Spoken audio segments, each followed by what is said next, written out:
నమస్తే, welcome to Suman TV. నేను మీ యామ్ని. ప్రస్తుతం మనతో ఉన్నారు ప్రముఖ ఆధ్యాత్మికవేత్త, జ్యోతిషరత్న శ్రీమతి కోనాల భాగ్యలక్ష్మి రెడ్డి గారు ఉన్నారు. అమ్మతో మాట్లాడి మనకున్న సందేహాలని తెలుసుకున్నాం. అదేవిధంగా జూలై నెలలో 12 రాశుల వారికి ఏ విధంగా ఉంటుంది, దానికి సంబంధించిన పరిహారాలు కూడా మనం అడిగి తెలుసుకుందాం. నమస్తే అమ్మా. నమస్తే అమ్మా. అమ్మ, ఇప్పుడు జూలై నెలలో అసలు మీనరాశి వారికి ఏ విధంగా ఉంటుంది, ఇంకా మనకి రాశుల్లో కూడా చివరి రాశి కాబట్టి పరిహారం కూడా ఏ విధంగా చేసుకుంటే మంచిదంటారు?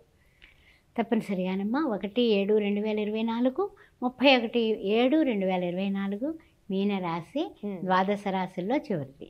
అయితే ఏమిటంటే ఈ మాసంలో మనకి రాహు చూస్తే లగ్నాత్తు ఉన్నాడు, ద్వితీయంలో కుజుడు ఉన్నాడు, తృతీయంలో గురుడు, చతుర్థంలో శుక్రరవులు, పంచమంలో బుధుడు, అదేవిధంగా సప్తమంలో చూస్తే కేతువు, ద్వాదశంలో శని భగవానుడు వక్రగతిన ఉన్నాడు. అయితే ఏ విధంగా ఉండబోతుందయ్యా అంటే గ్రహాల మార్పులు చేర్పులు కూడా మనము పరిగణలోకి తీసుకొని మనం మాట్లాడుకోవాలి. అయితే ముఖ్యమైనటువంటి విషయం ఏమిటంటే మనకి కొన్ని విదేశీ ప్రయత్నాలు, విదేశీయాన ప్రయత్నాలు అవన్నీ కూడా ఫలించే అవకాశాలు 12వ తారీఖు దాటిన తర్వాత ఉంటాయని చెప్పుకోవచ్చు. కారణం ఏమిటి అంటే కనుక ద్వితీయంలో ఉన్న కుజుడు కొంచెం తొందరపాటుగా మాట్లాడటం, అవతలి వాళ్ళతో మనం మాట పట్టడం, లేకపోతే మన మాటలు అవతలి వాళ్ళకి రుచించకపోవటం, లేకపోతే ఏదైనా వివాదాస్పద విషయాల్లో 12వ తారీఖు వరకు కొంచెం జాగ్రత్తగానే ఉండాలి. బీ అలర్ట్ అనే చెప్పుకోవచ్చు. అయితే ఏంటంటే కొంచెం మిశ్రమ ఫలితాలే కనిపిస్తున్నాయి. మిశ్రమ ఫలితం. వృత్తి ఉద్యోగాలందు అధికారులు ఏవో పనులకు చెప్తారు, లేకపోతే వృత్తి ఉద్యోగాల్లో ఇంపార్టెంట్ టైంకి సమయానికి మనం వెళ్ళకపోవడం వల్ల అధికారుల చేత ఒక నిష్ఠూరపడేటటువంటి అవకాశం కనపడుతుంది. అందుకని టైంని కాలాయ నమః, కాలాతీతాయ నమః, కాలస్వరూపాయ నమః అంటూ ఉంటారు. కాబట్టి ఆ కాలాన్ని చక్కగా పాటించాలి. అది టైం టేబుల్ వేసుకోవాలి. ఆ విషయం బాగా గుర్తుపెట్టుకోండి. బీ అలర్ట్ ఆ విషయంలో.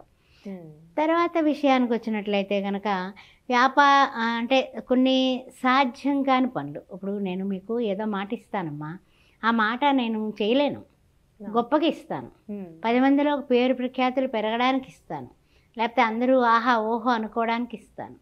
అది చేయలేను. చేయకపోతే హామీ ఎప్పుడైతే ఇచ్చింది చేయలేదో అప్పుడు వాడేమంటాడు, మాట తెప్పారు, వాగ్దానం అంతా ఇస్తారు, వాగ్దానాలు, ఆ వాగ్దానాలు చెల్లించరు అనేసి నిందలు నిష్ఠూరాలు వేస్తారు. ఈ ప్రమాదం ఉంది కాబట్టి వాగ్దానాలు దయచేసి ఇవ్వకండి. మీనరాశిలో ఉన్న పూర్వభద్ర 4వ పదం, ఉత్తరాభద్ర, ఆ తర్వాత రేవతి, వీళ్ళు మీరు ఎట్టి పరిస్థితిలోని కూడా మాటలు హామీలు కూడా చక్కగా హ్యాండ్ ఇచ్చి మరీ హామీలు ఇవ్వకండి. లేకపోతే నేను చేసేస్తా, నేనున్నాను కదా మీకేంటి, ఇలాంటి మాటలు కూడా కొంతమంది చెప్పేస్తూ ఉంటారు. అవి కూడా కొంచెం కాస్త ఈ నెలకి ఆపండి. అదేవిధంగా ఇప్పుడు వ్యాపారస్తులకి ఏ విధంగా ఉంటుందంటారు? ఏంటంటే కనుక ఆరోగ్యపరంగా చాలా బాగుందమ్మా. వ్యాపార వ్యవహారాలందు మాత్రం కొంచెం ఆటుపోట్లు ఉన్నాయి. అంతా 100% పట్టిందల్లా బంగారం అని నేను చెప్పను, కానీ 50% ఓకే, 50% ఓకే. ఇదివరకటి కన్నా కొంచెం మంచి పరిస్థితులకు పెడతారు, ఏం పర్వాలేదు, 50% ఓకే. అందువలన ఆటుపోట్లు తట్టుకుని మీకు సమయస్ఫూర్తి, సమర్థత, ఆ తర్వాత సంకల్ప బలం అన్నీ పెరుగుతాయి. అందువల్ల ఏం పర్వాలేదు. అలానే వీళ్ళకి ఏమైనా ఆరోగ్య సమస్యలు అంటూ ఉన్నాయమ్మా? ఆరోగ్యపరంగా మంచి మార్పులమ్మా. ఇంకా ఆరోగ్య సమస్యలు ఏం లేవు.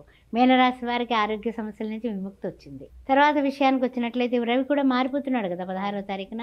అందువల్ల ఆరోగ్య సమస్యలు కూడా తగ్గుతాయి. ఆ విషయంలో ఏం బెంగ పెట్టుకోవాల్సిన అవసరమే లేదు. పంచమంలోకి రవి వచ్చేస్తున్నాడు. ఆ తర్వాత మీకంతా ఆరోగ్యమే ఆరోగ్యం, మహాభాగ్యంగా మీరు అనుభవించాల్సిందే సంతోషంగా. తర్వాత ఏంటంటే విద్యార్థులకి సంబంధించిన మంచి కళాశాలలో సీట్లు వచ్చే అవకాశం అయితే ఉంది. విదేశీ ప్రయత్నాలు కూడా కొంచెం కష్టపడితే రాణిస్తారు. అందువల్ల కొంచెం అటు ఇటుగానే ఉంది. అది కూడా గట్టి ప్రయత్నమే చేయాలి.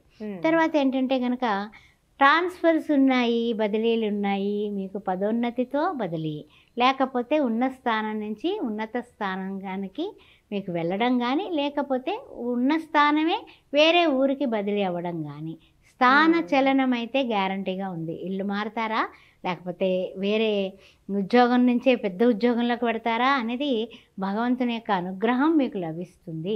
ఇది శుభవార్త ఈ మీనరాశి వారికి. అంటే శుభకార్యాలు అంటున్నాయమ్మా? శుభకార్యాలు గట్టి ప్రయత్నాలు చేస్తే మనకి కుదిరే అవకాశాలు ఉన్నాయి. కానీ ఏంటంటే చాలా ఓపికగా గట్టి ప్రయత్నం చేస్తే నెలాఖరికి కొంచెం ఒక కొలుక్కి వస్తాయి. అలానే ఇప్పుడు విద్యార్థులు చూసుకున్నట్లయితే విదేశీయానం ఉందంటారా ఉద్యోగస్తులకి సంబంధించి కూడా? విదేశీయానం అంటే విద్యార్థులకి ఉంది, కానీ గట్టి ప్రయత్నం చేయాలి. గట్టి ప్రయత్నం చేసి అంటే చూడండి, ఇప్పుడు మనకి గట్టిగా డబ్బు చేతితో పట్టుకుంటే వెళ్ళగలుగుతారు, ఫ్రాంక్గా చెప్పాలంటే. అదేవిధంగా ఉద్యోగస్తులకు కూడా స్థానచలనం మనకి కావలసిన దానికి ట్రాన్స్ఫర్ అవ్వాలి అంటే కనుక మన ప్రయత్నాలు మనం చేసుకుంటే తప్పనిసరిగా ఆ ప్రయత్నాలు నెరవేరుతాయి. ఇప్పుడు వీరికి సంబంధించిన పరిహారం అంటూ కూడా ఏంటిదమ్మా అసలు? ఈ మీనరాశి వారికి ముఖ్యంగా ఏమిటంటే కనుక కుజుడు కూడా 3వ ఇంటికి మారబోతున్నాడు కాబట్టి మారిన తర్వాత 12వ తారీఖు నుంచి బాగుంటుందమ్మా, నిజంగా ఫ్రాంక్గా చెప్పాలంటే.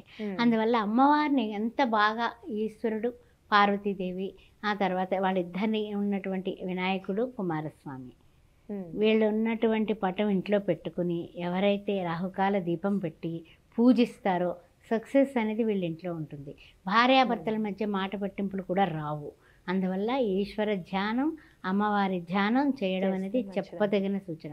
ఓం శ్రీ మాత్రే నమః అని అమ్మవారిని కొలవడం, అదేవిధంగా ఓం శివాయ గురవే నమః అని ఈ యొక్క రాస్యాధిపతమైనటువంటి గురువుని పరమేశ్వరుడు స్వరూపంగా భావించి మీరు కొరవడం వల్ల అద్భుతంగా ఉంటుంది. దత్త చరిత్ర పారాయణ చేయండి.